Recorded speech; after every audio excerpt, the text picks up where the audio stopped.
c'est 3 jours un chapitre qui vous parle. Aujourd'hui, on se retrouve pour continuer Harry Potter 2. Chapitre 4. Chez Fleury et Botte. La vie au terrier n'avait rien à voir avec celle que Harry avait connue à Privet Drive. Les Dursley tenaient à ce que tout soit propre et en ordre, alors que la maison des Weasley baignait dans l'étrange et l'imprévisible. Harry fut stupéfait la première fois que le miroir au-dessus de la cheminée de la cuisine lui cria « Remets ta chemise dans ton pantalon, espèce de débraillé !» La goule qui habitait au grenier se mettait à hurler et à jouer avec des tuyaux de plomb chaque fois que la maison lui paraissait trop calme, et les petites explosions qu'on entendait retentir de temps à autre dans la chambre de Fred et George étaient considérées comme parfaitement normales. Ce qu'Harry trouvait le plus insolite, cependant, ce n'était pas le miroir parlant, ni la goule turbulente, mais plutôt le fait que tout le monde semblait avoir de la sympathie pour lui. Madame Weasley s'inquiétait de l'état de ses chaussettes et essayait de le forcer à reprendre 4 fois de chaque plat. Monsieur Weasley aimait bien que Harry prenne place à côté de lui pendant le dîner pour pouvoir le bombarder de questions sur la vie chez les Moldus en lui demandant notamment comment marchaient les prises de courant ou le service postal. « Fascinant !» s'exclamait-il lorsque Harry lui expliquait le fonctionnement du téléphone. « Très ingénieuse. Vraiment, cette façon qu'ont les Moldus de se débrouiller sans avoir recours à la magie. » Un beau matin, alors qu'ils avaient déjà passé une semaine au terrier, il eut des nouvelles de Poudlard. Lorsqu'il descendit prendre son petit déjeuner en compagnie de Ron, il trouva Monsieur et Madame Weasley assis avec Ginny à la table de la cuisine. Il y eut alors un grand bruit. En voyant Harry, Ginny avait fait involontairement tomber son bol de céréales sur le sol. D'une manière générale, Ginny avait une très nette tendance à faire tomber toutes sortes d'objets chaque fois que Harry entrait dans une pièce où elle se trouvait déjà. Elle plongea aussitôt sous la table pour récupérer son bol. Lorsqu'elle réapparut, le teint de son visage évoquait la couleur du soleil couchant. Marie fit comme s'il n'avait rien remarqué. Il s'assit et prit les toasts que Madame Weasley lui offrit. « Vous avez de l'aide de l'école ?» dit Madame Weasley en donnant à Ron et à Harry 2 enveloppes identiques en parchemin jauni sur lesquelles leurs noms étaient écrits à l'encre verte. « Dumbledore sait déjà que tu es ici, Harry. Rien ne lui échappe. Voici, vous avez du courrier, ajouta-t-elle lorsque Fred et George entrèrent à leur tour dans la cuisine, encore vêtus de leurs pyjamas. Pendant quelques minutes, un grand silence accompagna la lecture des lettres. Celle de Harry lui indiquait qu'il devait prendre le Poudlard Express à la gare de King's Cross, comme d'habitude, à la date du 1er septembre. Elle contenait également la liste des nouveaux livres qui lui seraient nécessaires au cours de l'année. Les élèves de 2e année devront se procurer les ouvrages suivants. Le livre des sorts et enchantements niveau 2 par Miranda Fauconnet. Flânerie avec le spectre de la mort par Gilles de Roy-Lockhart. Vadrouille avec les ghouls par Gilles de Roy-Lockhart. Vacances avec l'harpie par Gilles de Roy-Lockhart. Randonnée avec les trolls par Gilles de Roy-Lockhart. Voyage avec les vampires par Gilles de Roy-Lockhart. Promenade avec les loups-garous par Gilles de Roy-Lockhart. Une année avec le Yeti par Gilles de Roy-Lockhart. Fred, qui avait fini de lire sa propre liste, jeta un coup d'œil à la lettre de Harry par-dessus son épaule. « Toi aussi, tu dois acheter tous les livres de Lockhart ?» dit-il. « Le nouveau prof de défense contre les forces du mal doit être un de ses fans. C'est sûrement une sorcière. » Fred croisa alors le regard de sa mère et préféra s'intéresser aux pots de confiture sans insister davantage. « Tout ça ne va pas être très bon marché, dit George en lançant un rapide coup d'œil à ses parents. « Les livres de Lockhart sont hors de prix. »« On s'arrangera, dit Madame Weasley, mais elle paraissait préoccupée. Je pense que nous pouvons acheter la plupart des affaires de Ginny d'occasion. »« Ah bon, tu vas à Poudlard cette année ?» demanda Harry à Ginny. Elle acquiesça d'un signe de tête en rougissant jusqu'à la racine de ses cheveux flamboyants et posa le coude dans le beurre. Heureusement, Harry fut le seul à le remarquer, car au même moment, Percy, le frère aîné de Ron, entra dans la cuisine. Il était déjà habillé, son insigne de préfet de Poudlard épinglé sur son débardeur en tricot.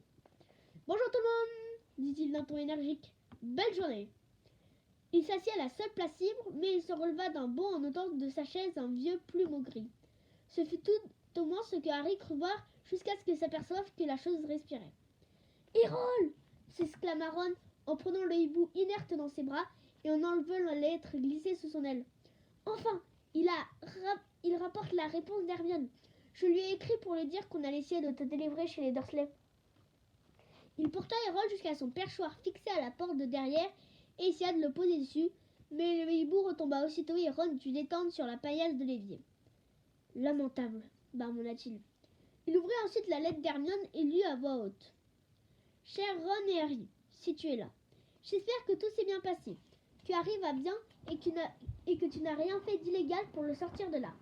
Ron, sinon lui aussi aurait des ennuis. Je suis très inquiète. Et si Harry est en sûreté, dis-le-moi très vite. Mais tu ferais peut-être bien d'envoyer un autre hibou, car celui-là risque fort de ne pas survivre à une tournée supplémentaire. Je suis très absorbée par le travail scolaire, bien sûr. Quelle idée, commenta Ron avec horreur. On est en pleine vacances. Et j'irai à Londres mercredi prochain avec mes parents acheter les nouveaux livres pour la rentrée. On pourrait peut-être se retrouver sur le chemin de traverse. Dépêche-toi de me raconter ce qui s'est passé. Amitié, Hermione. Tout ça me paraît très bien. Nous n'aurons qu'à aller chercher vos affaires le même jour, dit Madame Weasley en commençant à débarrasser la table. Qu'est-ce que vous comptez faire aujourd'hui?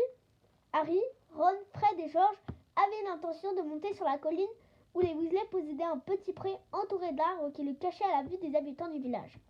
Là, ils pouvaient s'entraîner au Quidditch à condition de ne pas voler trop. Il leur était impossible, en revanche, de se servir de véritables balles de Quidditch qui risquaient de s'échapper et de trahir leur présence. À la place, ils se jetaient des pommes qu'ils s'exerçaient à rattraper. Chacun volait à tour de rôle sur le Nimbus 2000 de Harry. C'était de très loin le meilleur balai dont il disposait. La vieille étoile filante de Ron se faisait souvent dépasser par des papillons. 5 minutes plus tard, ils montaient le flanc de la colline, leur balai sur l'épaule. Ils avaient demandé à Percy s'il voulait se joindre à eux, mais il avait répondu qu'il était trop occupé. Jusqu'à présent, Harry n'avait vu Percy qu'aux heures de repas. Le reste du temps, il restait enfermé dans sa chambre. J'aimerais bien savoir ce qu'il fabrique, dit Fred en fronçant les sourcils. Je ne le reconnais plus. Les résultats de ses examens lui ont été envoyés la veille de ton arrivée. Il a obtenu 12 buts et il s'en est à peine vanté. Brevet universel de sorcellerie élémentaire, expliqua George en voyant le regard interrogatif de Harry. Bill aussi en avait eu 12. Si on n'y prend pas garde, on va avoir un autre préfet en chef dans la famille. Je crois que je ne survivrai pas à cette infamie. Bill était l'aîné des frères Weasley. Lui et Charlie, le frère cadet, avaient déjà terminé leur étude à Poudlard. Harry ne les avait jamais rencontrés, mais il savait que Charlie étudiait les dragons en Roumanie et que Bill était en Égypte, où il travaillait pour Gringotts, la banque des sorciers. Je me demande comment papa et maman vont se débrouiller pour acheter toutes nos fournitures scolaires cette année, dit George. Tous les livres de Lockhart en 5 exemplaires. En plus, Ginny va avoir besoin de robes, d'une baguette magique et tout le reste. Harry resta silencieux. Il se sentait un peu mal à l'aise. L'un des coffres de la banque de Gringotts, à Londres, renfermait une petite fortune que ses parents lui avaient léguée. Bien sûr, c'était seulement en monnaie de sorcier qu'il était riche. On ne pouvait pas utiliser les galions, les mornilles et les noises dans les magasins de Moldu. Il s'était abstenu pourtant de révéler aux Dursley l'existence de son compte en banque à Gringotts. À son avis, leur aversion pour tout ce qui touchait à la magie n'aurait pas été jusqu'à dédaigner un gros tas d'or. Le mercredi suivant, Madame Weasley les réveilla de bonne heure. Après avoir avalé chacun une douzaine de sandwichs au bacon, ils enfilèrent leurs vestes et Madame Weasley prit un pot de fleurs vide posé sur la cheminée. « Il ne nous en reste plus beaucoup, Arthur !» soupira-t-elle en regardant au fond du pot. « Il faudra qu'on en rachète aujourd'hui. En tout cas, les invités d'abord. Après toi, Harry, mon chéri. » Et elle lui présenta le pot de fleurs. « Qu'est-ce que je dois faire ?» balbutia-t-il. « Il n'a jamais pris de la poudre de cheminette ?» s'exclama soudain Ron. « Désolé, Harry, j'avais oublié. »« Jamais ?» s'étonna M. Weasley. « Comment as-tu fait pour aller acheter tes affaires sur le chemin de traverse l'année dernière ?»« J'ai pris le métro. »« Vraiment ?» dit M. Weasley très intéressé. « Est-ce qu'il y a des escapators? Comment ça marche ?»« Je t'en prie, Arthur, pas maintenant, coupa Madame Weasley. La poudre de cheminette, ça va beaucoup plus vite, mon chéri. Mais si tu ne t'en es jamais servi... »« Ça se passera très bien, maman, dit Fred. Ne t'inquiète pas, Harry, tu n'auras qu'à regarder comment on fait. » Il prit dans le pot de fleurs une pincée de poudre étincelante, s'avança vers le feu qui brûlait dans la cheminée et jeta la poudre au milieu des flammes. Dans une sorte de grondement, le feu se teinta alors d'une couleur verte émeraude et s'éleva soudain plus haut que Fred qui pénétra dans la cheminée en criant « Chemin de traverse !» avant de disparaître. « Il faudra parler bien fort quand tu donneras l'adresse, mon chéri, dit Madame Weasley à Harry pendant que George plongeait la main dans le pot de fleurs. « Et fais attention à ne pas te tromper d'âtre. » De quoi? Demanda Harry d'un ton inquiet, tandis que les flammes grondaient à nouveau en emportant George. Il y a beaucoup de cheminées chez les sorciers, mais si tu articules clairement... Il se débrouillera très bien, Molly. Ne leur dis pas, dit M. Weasley en prenant à son tour une pincée de poudre. Mais, chérie, si jamais il se perd, qu'est-ce que nous dirons à son oncle et sa tante? Oh, il s'en ficherait complètement, la rassura Harry. De l'aide trouverait la plaisanterie excellente si jamais je me perdais dans le conduit d'une cheminée. Ne vous inquiétez pas pour ça. Très bien. Dans ce cas, tu n'as qu'à partir après Arthur, dit Madame Weasley. Dès que tu pénétreras dans les flammes, annonce bien fort ta destination. Et garde les bras le long du corps, c'est Aaron. Et ferme les yeux, ajouta Madame Weasley, à cause de la suie. Et ne bouge pas, sinon tu risques de tomber dans la mauvaise cheminée, dit Ron. Mais surtout ne panique pas et sors pas trop tôt. Attends le moment où tu verras Fred et George. En s'efforçant de garder tous ses conseils en mémoire, Harry prit une pincée de poudre de cheminette et s'approcha du feu. Il aspira profondément, jeta la poudre dans l'âtre et fit un pas en avant. Les flammes n'étaient pas plus chaudes qu'une brise tiède. Il ouvrit la bouche pour donner l'adresse et avala aussitôt un nuage de cendres. Chemin de traverse, balbutia-t-il en toussant. Il eut alors l'impression d'être aspiré dans un tourbillon géant. Il lui sembla qu'il tournait sur lui-même à toute vitesse dans un grondement assourdissant. Il essaya de garder les yeux ouverts, mais les flammes vertes qui dansaient devant ses yeux lui donnaient mal au cœur. Son coude heurta quelque chose de dur et il colla son bras le long du corps en continuant de tourner. Tourner. À présent, c'était comme si des mains glacées le giflaient à toute volée. Il entrouvrit les yeux derrière ses lunettes et vit défiler un flot indistinct de cheminées qui lui laissait apercevoir en un éclair des maisons inconnues. Les sandwichs au bacon remuaient dangereusement dans son estomac. Il referma les yeux, espérant de toutes ses forces que tout s'arrête enfin, et tomba tête la première sur un sol de pierre froide, en sentant ses lunettes se briser sous le choc. Meurtri, étourdi, couvert de suie, il se releva précautionneusement en maintenant ses lunettes cassées contre son nez. Il n'y avait personne autour de lui et il n'avait aucune idée de l'endroit où il avait atterri. Il se trouvait au milieu d'un foyer de cheminée dans un endroit mal éclairé qui paraissait être une grande boutique de sorciers. Mais rien de ce qui était exposé là n'avait la moindre chance de jamais figurer sur une liste de fournitures du collège Poudlard. Dans une vitrine proche, il y avait une main desséchée posée sur un coussin, un jeu de cartes taché de sang et un gros œil de verre.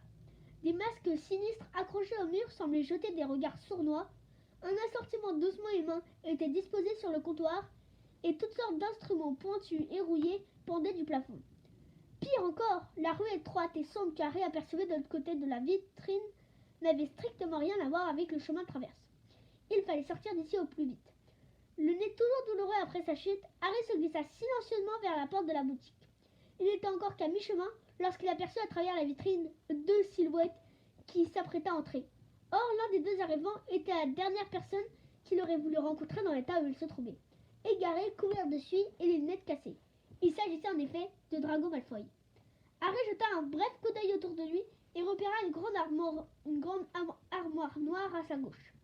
Il se précipita à l'intérieur et referma les portes sur lui en laissant une mince ouverture à travers laquelle il pouvait voir ce qui se passait dans la boutique. Quelques instants plus tard, une cloche sonna et Malfoy entra. L'homme qui le suivait ne pouvait être que son père. Il avait le même visage au teint pâle et au nez pointu, les mêmes yeux gris et froids. Monsieur Malfoy traversa la boutique en jetant un regard nonchalant sur les objets exposés et agita une clochette posée sur le comptoir. « Ne touche à rien, Drago !» dit-il en se tournant vers son fils. « Je croyais que tu voulais me faire un cadeau !»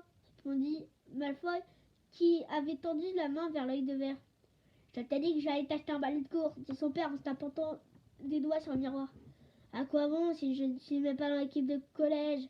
répliqua Malfoy avec mauvaise humeur. « Harry Potter, lui, a eu un embus de mise l'année dernière par autorisation spéciale de Dumbledore pour qu'il puisse jouer dans l'équipe de Gryffondor. Il n'est même pas si bon que ça, c'est simplement parce qu'il est célèbre à cause de cette stupide cicatrice sur le front. » Malfoy se pencha pour examiner une étagère remplie de crânes humains. Tout le monde est persuadé qu'il est tellement intelligent, le merveilleux Potter, avec sa cicatrice et son balai. « Tu me l'as déjà répété une bonne douzaine de fois, » dit M. Malfoy en jetant à son fils un regard noir. « Et je te rappelle qu'il n'est guère prudent de ne pas manifester la plus grande admiration pour Harry Potter, étant donné que la plupart d'entre nous le considèrent comme un héros qui a fait disparaître le Seigneur des Ténèbres. Ah, Monsieur Barjow. Un homme aux épaules voûtées venait d'apparaître derrière le comptoir. D'un geste de la main, il ramena en arrière les longs cheveux gras qui lui tombaient sur le front. « Oh, Monsieur Malfoy, quel plaisir de vous revoir !» dit Monsieur Barjow, d'une voix aussi huileuse que ses cheveux. « Je suis ravie, vraiment, et le jeune Monsieur Malfoy est là. Également, j'en suis enchantée. Que puis-je faire pour vous? Il faut absolument que je vous montre ce que je viens de recevoir aujourd'hui même, à un prix très raisonnable. Cette fois, Monsieur Barjow, je n'achète pas, je vends. » coupa Monsieur Malfoy. « Vous vendez ?» Le sourire de Monsieur Barjow s'effaça quelque peu. « Vous avez sûrement que le ministère multiplie les perquisitions, » dit Monsieur Malfoy en sortant de sa poche un rouleau de parchemin qu'il déroula pour faire la liste à Monsieur Barjow. « Or, il se trouve que j'ai chez moi quelques, disons, objets qui pourraient me causer d'éventuels désagréments si jamais le ministère s'amusait de... » Monsieur Barjow fixa un pincelet devant ses yeux et examina la liste. « Le ministère dirait quand même pas s'en prendre à vous, monsieur. Personne n'est encore venu fouiner chez moi. Le nom de Malfoy continue d'imposer un certain respect, mais le ministère se montre de plus en plus inquisiteur. On parle d'un nouvel acte de protection des Moldus. Il ne fait aucun doute que ce locteux d'Arthur Weasley se trouve derrière tout ça. Il adore les Moldus, l'imbécile. » Harry sentit une bouffée de colère monter en lui. « Et, comme vous le voyez, certains de ces poisons vous pourraient laisser croire. »« Bien sûr, je comprends, » dit Monsieur Barjow. « Voyons cela. »« Est-ce que je peux avoir ça ?» coupa Dragon en montrant du doigt la main desséchée posée sur le coussin. « Ah, la main de la gloire !» s'exclama Monsieur Barjow en laissant tomber la liste de Monsieur Malfoy pour se précipiter vers Dragon. Lorsqu'on met une bougie entre ses doigts, seul celui qui la tient peut bénéficier de sa lumière. Les autres restent dans le noir. Un avantage inestimable pour les voleurs et les pillards. Votre fils a beaucoup de goût, monsieur. J'espère qu'il deviendra autre chose qu'un voleur ou un pillard, répondit froidement Monsieur Malfoy. Oh, je ne voulais pas être désobligeant, monsieur. Croyez-le bien, s'empressa d'ajouter Monsieur Barjow. Mais, après tout, c'est peut-être ce qu'il attend s'il ne travaille pas mieux en classe, reprit Monsieur Malfoy plus froidement que jamais. C'est pas ma faute, répliqua Dragon. Les profs ont tous des chouchous. C'est Hermione Granger, par exemple. Je pensais que tu aurais honte qu'une fille qui ne vit même pas d'une famille de sorciers obtienne de meilleurs résultats que toi à chaque examen, lança sèchement Monsieur Malfoy. Harry était si content de voir Dragon furieux et déconfit qu'il faillit laisser échapper une exclamation de joie. « C'est comme partout !» dit Monsieur Barjow de sa voix doucereuse. « Les sorciers de souche sont de moins en moins respectés. »« Pas par moi !» coupa Monsieur Malfoy, l'air hautain. « Par moi non plus, monsieur !» ajouta Monsieur Barjow en s'inclinant profondément. « Dans ce cas, nous pourrons peut-être revenir à la liste que je vous ai confiée, dit Monsieur Malfoy d'un ton sans réplique. « Je dois vous avouer que je suis un petit peu pressé par le temps, Barjow. Il y a des affaires importantes qui m'attendent ailleurs. » Ils commencèrent alors à marchander. Harry voyait avec inquiétude Drago s'approcher de plus en plus de sa cachette à mesure qu'il examinait les objets exposés dans la boutique. Il contempla d'abord un rouleau de cordes de pendu, puis lui, avec un sourire narquois, le carton posé devant un magnifique collier d'opale. Ne pas toucher objet ensorcelé, ce collier a provoqué la mort de 19 moldus auxquels il a appartenu. Drago vit alors l'armoire qui se trouvait face à lui.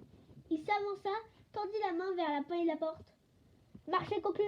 dit Monsieur Malfoy au même moment. « Viens, Drago, on s'en va. » Harry s'essuya le front d'un revers de manche en voyant Drago s'éloigner. « Je vous souhaite le bonjour, Monsieur Barjow. Je vous attends demain au manoir pour venir prendre tout ça. » Dès l'instant où la porte de la boutique se fut refermée, Monsieur Barjow abandonna ses manières onctueuses. « Laisse-moi donner, Mystère Malfoy. Si ce qu'on dit est vrai, ce que tu m'as vendu ne présente pas la moitié de ce que tu caches dans ton manoir. » La mine sombre, Monsieur Barjow disparut au fond du magasin en marmonnant des paroles incompréhensibles. Harry attendit un bon moment au cas où il serait revenu, puis en prenant garde de faire le moins de bruit possible, il se glissa hors de la moire, se faufila entre les objets exposés dans leur vitrine et sortit de la boutique. Il colla ses lunettes cassées contre son nez et regarda autour de lui. Il se trouvait dans une ruelle minable qui semblait entièrement constituée de magasins consacrés à la mage noire. Celui qu'il venait de quitter et dont l'enseigne portait le nom Barjow Burke était le plus grand de tous. En face, une horrible vitrine exposait les têtes réduites et un peu plus loin, une grande cage de verre était remplie d'araignées vivantes. Deux sorciers à l'allure miteuse dissimulés dans l'ombre d'une porte observaient Harry en se parlant à voix basse. De plus en plus mal à l'aise, Harry, qui s'efforçait de maintenir ses lunettes contre son nez, se mit en chemin, dans l'espoir bien illusoire de trouver tout seul le moyen de sortir de là. Une vieille pancarte en bois, accrochée au-dessus d'une boutique qui vendait des chandelles venimeuses, lui apprit qu'il se trouvait dans l'allée des embrumes. Mais le renseignement ne pouvait lui être d'aucune utilité. Jamais il n'avait entendu parler de cet endroit. Sans doute les cendres qu'il avait avalées dans la cheminée de Weasley l'avaient-elles empêché d'articuler clairement sa destination. Essayant de conserver son sang-froid, il se demanda ce qu'il convenait de faire. « Tu t'es perdu, mon chéri ?» dit alors une voix dans son oreille. Il sursauta. Une vieille sorcière était apparue devant lui, portant un plateau rempli d'ongles-mains. Elle le regarda d'un air torve en découvrant des dents gâtées. Harry a un mouvement de recul. « Non, non, tout va bien, dit-il, je suis simplement... »« Harry, qu'est-ce que tu fais ici ?» Harry sentit son cœur faire un bond dans sa poitrine. Surprise, la sorcière sauta en l'air, renversant ses ongles qui lui tombèrent en cascade sur les pieds. Elle poussa un juron, tandis que la carcasse massive d'Hagrid, le garde-chasse de Poudlard, s'avança vers eux à grands pas. Au-dessus de sa grosse barbe hirsute, ses yeux noirs lançaient des éclairs. « Hagrid !» s'exclama Harry avec soulagement. « J'étais perdu, la poudre de cheminette. » Hagrid saisit Harry par la peau du cou et l'éloigna de la sorcière après lui avoir fait sauter le plateau des mains. Les hurlements de la vieille harpie le suivirent tout le long de l'allée tortueuse jusqu'à ce qu'ils arrivent enfin à la lumière du soleil. Harry distingua alors une forme familière un peu plus loin, la banque Gringotts. Hagrid l'avait ramené sur le chemin de traverse. « Tu es dans un état épouvantable !» ronchonna Hagrid. Il épousseta les vêtements couverts dessus d'Harry avec une telle vigueur qu'il projeta contre un tonneau, rempli de bouse de dragon, à la devanture d'une apothicaire. « Qu'est-ce qui t'a pris d'aller te promener dans l'allée des embrumes ? C'est un endroit très mal fermé. Il ne faut surtout pas que quelqu'un te voie là-bas. » Je m'en suis aperçu, répondit Harry en se baissant pour éviter Hagrid qui voulait continuer à l'épousseter. Je vous ai dit que j'étais perdu. Et vous, qu'est-ce que vous faisiez là ? Je cherchais un produit contre les limaces, grogna Hagrid. Elle dévore tous les choux dans le potager de l'école. Tu n'es quand même pas venu tout seul. J'étais avec les Weasley, mais on a été séparés, expliqua Harry. Il faut que je les retrouve. Ils se mirent à marcher le long de la rue. Comment ça se fait que tu n'aies pas répondu à ma lettre ? Demanda Hagrid. Harry, qui avait du mal à suivre les grandes enjambées du géant, lui raconta la visite de Dobby et ce que les Dursley lui avaient fait subir. « Maudit malin !» m'écria Hagrid. « Si j'avais su... »« Harry, par ici !» Harry leva la tête et vit Hermione Granger en haut des marches qui menaient à l'entrée de Gringotts. Elle se précipita à sa rencontre, ses cheveux bruns et touffus volant derrière elle comme une bannière. « Qu'est-ce qui arrive à tes lunettes ? Bonjour Hagrid, ça fait tellement plaisir de vous revoir tous les deux. Tu vas chez Gringotts, Harry ? Oui, dès que j'aurai retrouvé les Weasley. C'est comme si c'était fait, dit Hagrid avec un sourire. En effet, Ron, Fred, George, Percy et M. Weasley émergèrent de la foule et coururent vers eux. Harry ! S'exclama M. Weasley hors d'haleine. On espérait tous que tu n'avais pas atterri trop loin. Il épongea son crâne chauve et luisant. Molly est dans tous ses états. Ah, la voilà. Où est-ce que tu t'es retrouvé ? Demanda Ron. Dans l'allée des embrumes, répondit Harry d'un air sombre. Formidable ! S'exclamèrent Fred et George d'une même voix. Nous n'avons jamais eu le droit d'y aller, dit Ron avec envie. J'espère bien, il ne manquerait plus que ça, grogna Hagrid. Madame Weasley apparut enfin, courant à toutes jambes. Ginny accrocha son bras. Oh, Harry, mon petit chéri, tu as pu atterrir, Dieu sait tout. Le souffle court, elle sortit une brosse à habits de son sac à main et entreprit de débarrasser de ses vêtements l'acier qu'Hagrid n'avait pas réussi à enlever. Monsieur Weasley prit les lunettes de Harry, les toucha du bout de sa baguette magique et lui les rendit. Elles étaient redevenues comme neuves. « Il faut que j'y aille, » dit Hagrid, dont Madame Weasley ne voulait pas lâcher la main. « L'allée des embrumes ? Oh, Hagrid, heureusement que vous l'avez retrouvée. Je n'ose imaginer. À bientôt à Poudlard !» Et il s'en alla à grands pas, dépassant de la tête et des épaules la foule qui se pressait le long de la rue. « Devinez qui j'ai vu chez Barjow et Burke ?» dit Harry à Ron et Hermione tandis qu'il montait les marches de Gringotts. Malfoy et son père. Est-ce que Lucius Malfoy a acheté quelque chose demanda aussitôt Monsieur Weasley qui les suivait. Non, il est venu vendre. Donc il est inquiet, dit Monsieur Weasley avec une satisfaction féroce. Ah, j'aimerais tellement coincer Lucius Malfoy un de ces jours. Fais attention, Arthur, avertit Madame Weasley alors qu'ils entraient dans la banque, salués par le gobelin de garde. Cette famille ne peut t'attirer que des ennuis. Tu risques de t'attaquer à un trop gros morceau. Tu crois que je ne suis pas de taille à lutter contre Lucius Malfoy s'indigna M. Weasley. Mais son attention fut détournée par les parents d'Hermione debout devant le long couloir qui s'étirait tout le long du grand hall de marbre. Un peu nerveux, ils attendaient qu'Hermione fasse les présentations. « Mais vous êtes des moldus !» s'exclama M. Weasley avec ravissement. « Il faut absolument que nous allions boire un verre. Qu'est-ce que vous avez là ? Ah, vous changez l'argent moldu ? Molly, regarde ça !» Tout excité, il montra à son épouse le billet de 10 livres que M. Granger avait à la main. « On se retrouve tout à l'heure !» dit Ron et Hermione. Un gobelin de Gringotts conduisit Harry et les Weasley vers les sous-sols où était entreposé leur argent. Pour se rendre dans les coffres, il fallait emprunter de petits wagonnets montés sur rails qui sillonnaient les couloirs souterrains de la banque. Harry fut enchanté de cette promenade qui rappelait les montagnes russes des fêtes foraines, mais lorsque le gobelin eut ouvert le coffre des Weasley, il fut encore plus effaré qu'à son arrivée dans l'allée des embrumes. Il ne contenait en effet qu'une toute petite pile de mordilles d'argent et un seul gagnon d'or. Madame Weasley regarda dans les coins pour voir s'il ne restait rien d'autre, puis ramassa la pile de pièces qu'elle enfouait dans son sac. Harry se sentit encore plus mal à l'aise lorsqu'ils se retrouvèrent devant son propre coffre. Il essaya d'en dissimuler le contenu pendant qu'il se hâtait de remplir une bourse de cuir avec des poignées de pièces. Quand ils furent de retour à l'entrée de la banque, ils se séparèrent à nouveau. Percy marmonna qu'il avait besoin d'une nouvelle plume. Fred et George avaient vu dans la foule leur ami Lee Jordan. Madame Weasley et Ginny devaient aller dans un magasin qui vendait des robes d'occasion. Quant à Monsieur Weasley, il insista pour emmener les Granger boire un verre au chaudron baveur. « On se retrouve chez Fleury et Botte dans 1 heure pour acheter vos livres, » dit Madame Weasley en emmenant Ginny. « Et vous ne avisez pas de mettre les pieds dans l'allée des embrumes, » lança-t-elle aux jumeaux qui étaient partis de leur côté. Harry, Ron et Hermione suivirent la rue sinueuse couverte de pavés, la bourse pleine d'or, d'argent et de bronze qui tentait joyeusement dans la poche de Harry. Ne demandait qu'à être dépensé et il acheta 3 grosses glaces à la fraise et au beurre de cacahuète qu'il léchèrent joyeusement en même temps que les vitrines des magasins. Ron contempla avec envie un ensemble de robes aux couleurs des canons de Chudley à la devanture du magasin d'occasion de Quidditch, jusqu'à ce qu'Hermione les entraîne dans la boutique voisine pour acheter de l'encre et des parchemins, chez Pirouette et Badin, le magasin de farce à trappe pour sorciers, et virent Fred et George en compagnie de Lee Jordan faire provision de pétards mouillés du docteur Philbuste. Explosion garantie sans chaleur. Dans une petite boutique de brocante pleine de baguettes magiques cassées, de balances branlantes et de vieilles capes couvertes de taches de potions, ils aperçurent également Percy plongé dans un petit livre profondément ennuyeux intitulé « Histoire des préfets célèbres ». Une grande étude consacrée à la carrière des préfets de Poudlard, lui Ron à haute voix au dos du livre. Vraiment passionnant. « Fiche le camp !» répliqua sèchement Percy. « Il est très ambitieux, Percy. Il a déjà tout un plan de carrière dans la tête. Il veut devenir ministre de la magie, » expliqua Ron à voix basse. Ils poursuivirent leur promenade et 1 heure plus tard, ils prirent la direction de la librairie Fleury et Botte.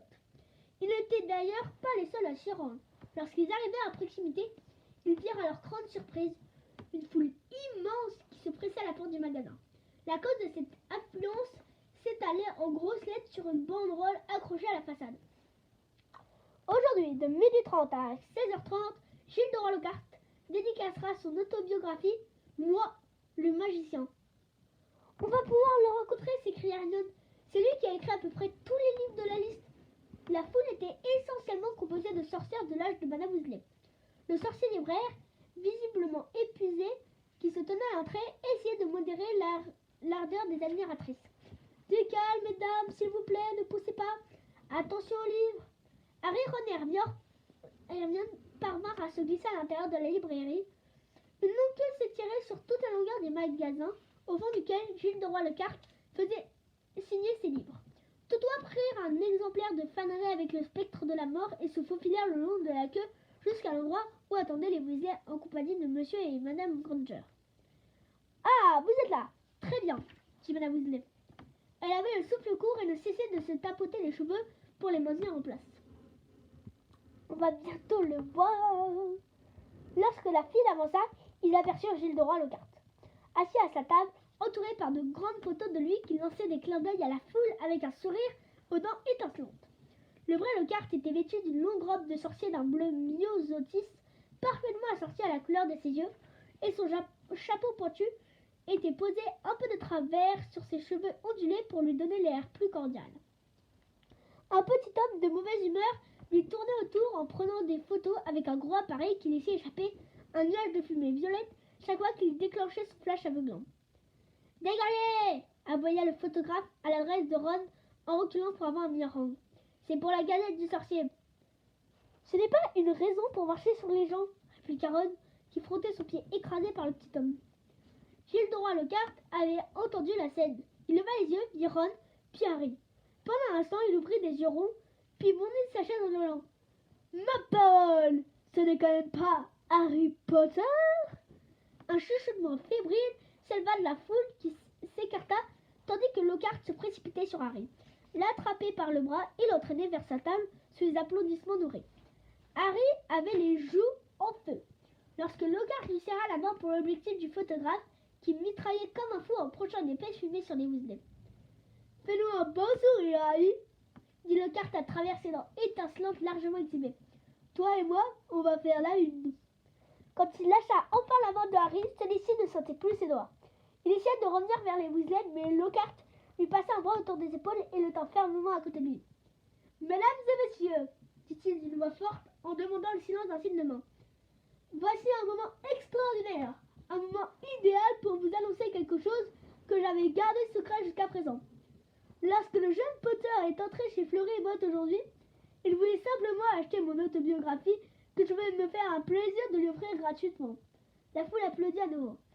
Mais il ne se doutait pas le moins du monde que bientôt il aurait beaucoup plus que mon livre. Moi, le magicien, poursuivit Lockhart, en donnant à Harry une bourrade affectueuse qui fit glisser ses lunettes au bout de son nez. En effet, lui et ses camarades de classe vont avoir le vrai magicien en chair et en os. Et oui, mesdames et messieurs, j'ai le plaisir et la fierté de vous annoncer qu'à partir de la rentrée de septembre, c'est moi qui assurerai le cours de défense contre les forces du mal à l'école de sorcellerie de Poudlard. Sous les exclamations de joie et les applaudissements de la foule, Harry se vit offrir la collection complète des livres de Gilles de Roy-Lockhart. Titubant un peu sous le poids des volumes, il parvint à se glisser vers un coin de la boutique où Ginny attendait à côté de son nouveau chaudron. « Tiens, je te les donne, » murmura Harry en laissant tomber les livres dans le chaudron. « J'achèterai moi-même mes propres exemplaires. »« Ça a dû te faire plaisir, Potter ?» dit alors une voix que Harry n'eut aucun mal à reconnaître. Il se redressa et se retrouva face à Drago Malfoy, qui le regardait de son air toujours aussi méprisant.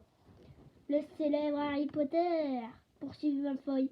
« Il ne peut même pas entrer dans une librairie sans faire la une des journaux. »« Laisse-le tranquille, ce n'était pas de sa faute, » répliqua Ginny en lançant à Malfoy un regard assassin.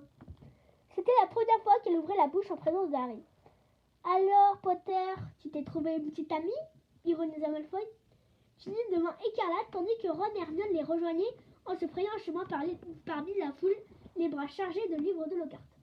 « Ah, c'est toi !» dit Ron qui regarda Malfoy comme s'il s'était agi d'une saleté sur la semelle de sa chaussure.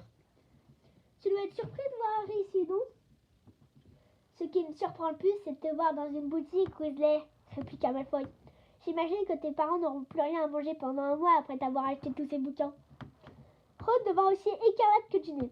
À son tour, il laissa tomber ses livres dans le chaudron et s'avança vers Malfoy. Harry et Hermione le retinrent par les pans de sa veste. « Ron !» s'écria Monsieur Weasley, noyé dans la foule, en compagnie de Fred et de George. « Qu'est-ce que tu fabriques ? Viens, on sort de la folie. Ici. »« Tiens, Arthur Weasley !» C'était Monsieur Malfoy. Il avait rejoint Drago et lui avait posé une main sur l'épaule en abordant le même sourire méprisant. « Lucius !» dit Monsieur Weasley en le saluant froidement d'un signe de tête. « Beaucoup de travail au ministère, à ce qu'on dit, » lança Malfoy. « Toutes ces perquisitions, J'espère qu'il vous paye des heures supplémentaires au moins. Il plongea la main dans le chaudron de Ginny parmi les livres neufs sur papier glacé de Gilles de Roi Lockhart. Et en sortit un vieil exemplaire usé du kit des débutants en métamorphose. Apparemment pas, dit-il. À quoi bon déshonorer la fonction de sorcier si on ne vous paie même pas bien pour ça? Monsieur Weasley devint encore plus cramoisi que Ron et Ginny. Nous n'avons pas la même conception que ce doit être l'honneur d'un sorcier, Malfoy, dit-il. Oh, ça ne fait aucun doute, répliqua Monsieur Malfoy en tournant ses yeux pâles vers Monsieur et Madame Granger qui observaient la scène avec appréhension. Vous fréquentez de drôles de gens, Weasley. Je ne pensais pas que votre famille puisse tomber encore plus bas. Il y eut un bruit métallique lorsque le chaudron de Ginny se renversa. Monsieur Weasley venait de se jeter sur Monsieur Malfoy en le projetant contre des stagiaires remplis de livres.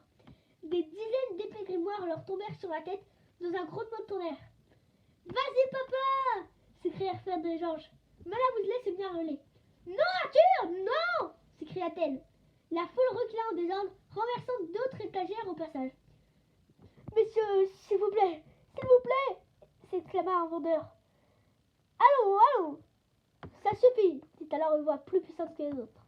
Hagrid s'avança vers eux, dans l'océan des livres étalés par terre. Un instant plus tard, il avait séparé Monsieur Weasley et Monsieur Malfoy. Monsieur Weasley avait la lèvre fendue et Monsieur Malfoy avait reçu dans l'œil une encyclopédie de champignons vénéneux. Il tenait toujours la main le vieux livre de Ginny sur la métamorphose.